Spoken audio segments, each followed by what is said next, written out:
अगर 9वें महीने में हमल के दौरान आपके पानी की थैली फट जाती है तो आपको क्या करना चाहिए। 9th मंथ के अंदर क्या होता है कि डिस्चार्ज तो आपको होता रहता है, थोड़ा थोड़ा डिस्चार्ज हो जाता है।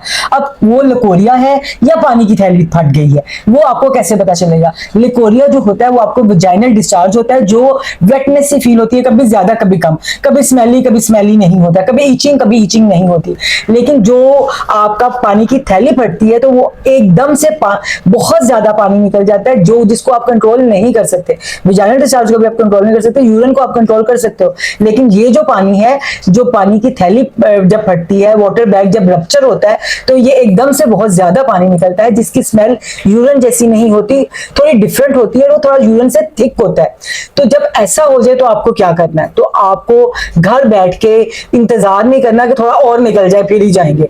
बेबी की हार्ट बीट मुतासिर हो सकती है, बेबी रिस्क पे जा सकता है, आपकी डिलीवरी कॉम्प्लिकेटेड हो सकती है। तो आपको फौरी से पहले अपनी गायनाकोलॉजिस्ट के पास जाना है, जहां पर आपने अपनी डिलीवरी या सेक्शन करवाना है। वो इंटरनल सिचुएशन देखेंगे कि आपको वेट करवाना है या पेन्स लगा के आपका बेबी को डिलीवर कर देना है। तो difference between vaginal discharge and water bag जब रप्चर होता है वो यही है कि विजाइनल डिस्चार्ज थोड़ा थोड़ा और वाटर बैग रप्चर एकदम हो जाता है।